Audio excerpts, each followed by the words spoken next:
Welcome back, everybody, to another episode of Movie Social. Today we're doing yet another Black Excellence, and this Black Excellence is going to be definitely a bit blackish here. So, for this episode, we're going to be doing our focus on Anthony Anderson and Tracee Ellis Ross. Yes, blackish, I know, definitely. Anywho, before we get into this, if you like what we're doing on this channel with these reviews for movies, TV shows, video games, and anime, and also our little special events there, here, and there, go ahead and subscribe to the channel, give us a thumbs up, turn on those notifications, and share the channel with your family and friends. And so, Steph, I'm going to let you start it off with Tracee Ellis Ross. All right, so, obviously, she is the daughter of the lovely Diana Ross. And, everybody would say, of course, let's do Blackish. Mm-hmm. I'm going to do Blackish for Anthony Anderson. But for her... She also has a daughter, too, in the game. Yes. What I'm going to do, right, is what everyone first seen her in. And I'm not going to say this was her first role, but this was one of her first TV shows that everyone loved, which is Girlfriends. If you did. I ain't singing the song. That's right. Well, no, we're going to do Girlfriends for Tracee Ellis Ross. She killed it. Everyone loved that show. Now, I'm not going to say I was one to watch that show, what's the word I'm looking for, faithfully. But when my mom was watching it with my sisters and stuff like that, I'm not going to lie, I would take a look, watch a couple episodes with them. And it was a very, very, very fun show. It was very dynamic. And it showed basically the relationship with your best friends with, black queens. And the thing is, truth be told, you see some of the shows like that, but if you see the shows like that today in 2020, they basically got the start or the idea from Girlfriends. Mm-hmm. It was a very great show, and it definitely launched, in my eyes, in the movie and TV industry, launched her career. Because, again, people knew about her and stuff like that, but this right here just set her up for greatness. And it was one of the better shows in the early, 2000s, I'm not mistaken, was it in the 2000s? I believe, yeah. There we go. It happened after the Parkers. Yeah. So it was a very great show. Loved the character. Loved what she was about. Another strong black independent woman. Love him, love him, love him. But yeah, so what would you say for Miss Ella Ross? So, yeah, I'm just going to tie in with Girlfriends here because that's one of her biggest things other than Blackish. Yes. That she's been on screen with. Mm-hmm. She's been on screen too also with some other things, but those were her two biggest well-known things. If you say about Tracee Ellis Ross, yes, those are the first things that you probably would ever mention. And definitely watching her on Girlfriends was interesting because it reminded you of a black modern day version of Golden Girls, in my opinion. I'll have to agree with that. It was our version of Golden Girls minus the older age. Mm-hmm. And honestly, I'm not going to lie. I used to think they was a lot older than they were on there because some of the things that happened and all that, I'm like, yeah, are they really that old? And then, no, they were younger. Kudos. Yes. But it's definitely a highlight and entertaining moment. And hey, it's also on Netflix right now. Yes, it is. I watch it all on there for nostalgic purposes. And for those that are watching us right now and have never seen it, definitely check it out on Netflix. It's very entertaining. And so, Steph, Anthony Anderson, come on with the black man and the blackish. Listen, now I don't want to say this and then be too controversial because what's going on with a certain person. To me, Blackish for Anthony Anderson is the modern day Bill Cosby. What I mean by that is this. I know, I get your take on it, but I mean, we also had a lot of other shows that was in that round too. True. You also have you had Family Matters. Fresh Prince. Correct. But the reason why I say this is because,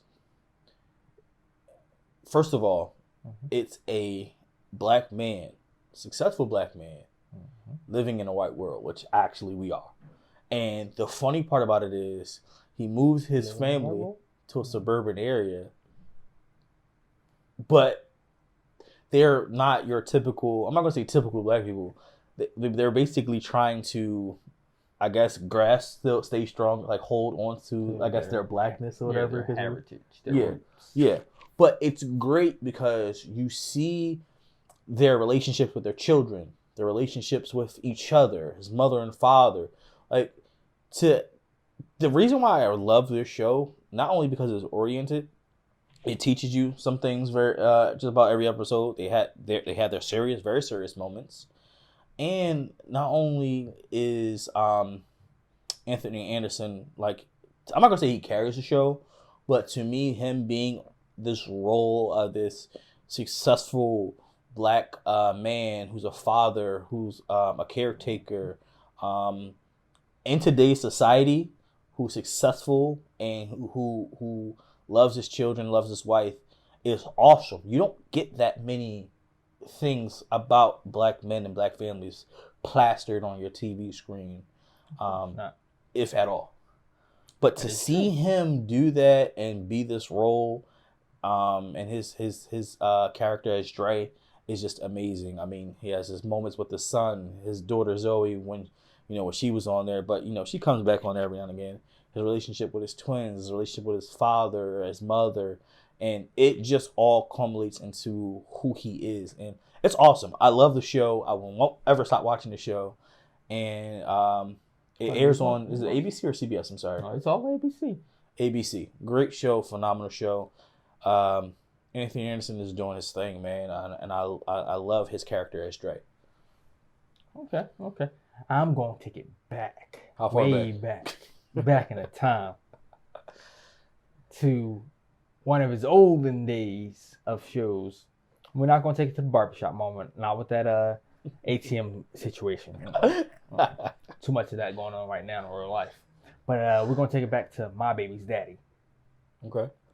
Him and Eddie Griffin, as well as the other baby daddy, the non-black baby daddy, I should say. And it was funny because Anthony Anderson's character's name is G. Just G, nothing else. And of course he tried to act hard and tough and all that. Mm. And, rap and all that good old stuff. Box, all that. All of it. And it's funny, his baby mama is Asian. So that dynamic alone made this movie hilarious. And then all of them have had babies all at the same time. And so they doing their thing, all this and that stuff. And then bam, parenting hits them. They still trying to have this party with the kids locked in the room, and the kids just escape out their car seats and just start crawling around and go disappearing. And they searching around the whole place for them, finding them. It's just a whole lot. I mean, it goes through the trials and stuff of parenting. Also them having to grow up and actually be men.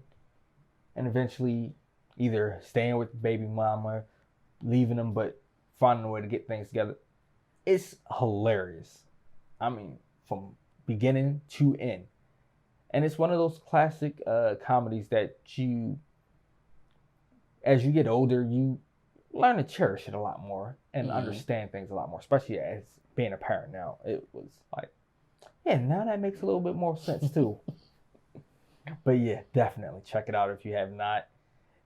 To me, that might have been either the first or the second thing I've seen with Anthony Anderson. And I mean, you've had Malibu's Most Wanted, you've had a lot. Jackie Legs and Kangaroo Jack.